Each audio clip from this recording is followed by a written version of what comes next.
Unfortunately, this roof was installed within the past couple of months for this house that was being sold, and now it's being remodeled, and they're having a lot of issues with it.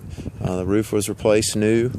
However, the workmanship of the installation of a roofing system is what's critical and what the watertight integrity of the system depends on for the long haul, and also its ability to withstand high winds in a storm.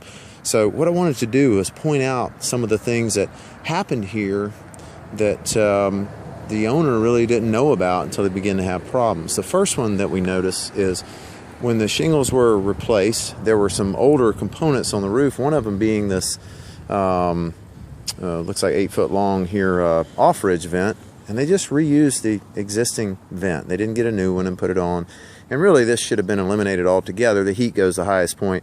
At least a ridge vent, although that's pretty short ridge, we would have recommended a solar powered attic vent to get the heat out of here. It'd work beautifully. Then we come over here to the chimney flashing, and what they did was they left the existing old flashing on this brick chimney, which we wouldn't do. We'd want to reflash this chimney, and then in order to make it look like some flashing had been replaced, they just took a piece, if you can tell, they just took a piece of angle flashing here, they put it right over the old flashing that was there, and then all they did was put some roof cement in here with their finger at the top, which it's already open right here, but it doesn't matter anyway. This is not new flashing detail. If it were, it would certainly have to have counter flashing, which is a secondary piece that goes over it that's cut into the brick. So they're not getting the protection that they thought they were going to get from this chimney flashing, which should have been replaced. Excuse me, I'm sorry. The other thing that I noticed, and this is in multiple locations around the roof, but I'm going to show you up here the place that I found it was obvious. So one of the things that's very important during installation is to understand the nailing pattern and the way the shingles are going to lay out. So in this particular case, whoever was installing this put a nail right in the butt up. Water gets in this joint to flow down the roof. As you can see, that nail is not but maybe a 1/4 inch away, and it's supposed to be over here, like at the edge of this, as far as you can get away and still be in this same shingle. They did at least put it in the correct nail line. At least it's in the right up and down spot, didn't high nail it. But it's in a place where water is going to get to. It's already beginning to rust, and it's just only been on here a couple of months. That'll swell and water will get in, and that's in numerous places around the roof. You see that. Whoops, excuse me.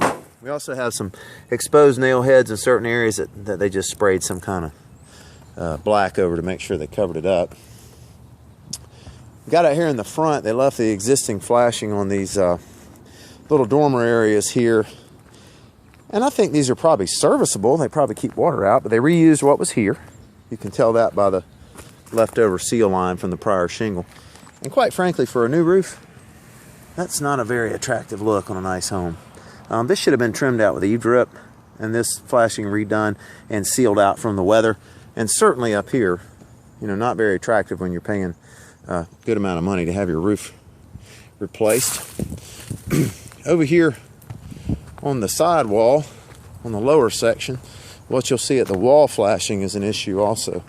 So what they did here was, excuse me just a second, rather than replace this wall flashing, which should have been done because it actually runs behind the brick, behind this siding, what they did was spread a lot of roof cement on there.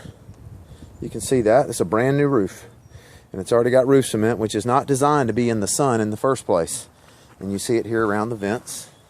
Okay. By the way, we also see the installation is incorrect here. This is way too high for this shingle above this other one. We see it there. See it in some other places up here. Right there, right there. That's how you stretch it out and use less shingles. Try to get it as high as you can.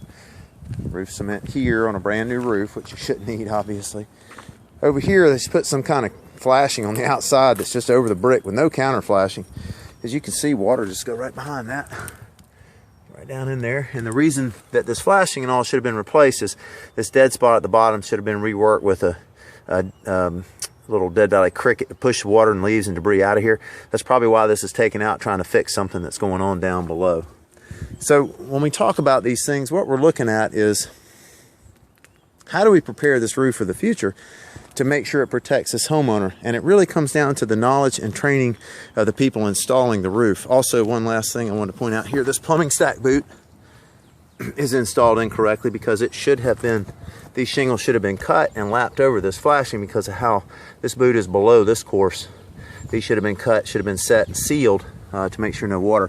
In order to stop any water from getting in, all they did was put roof cement on, which the sun's going to wear out and crack. Okay? I hope these things are helpful to you when you're making your decision.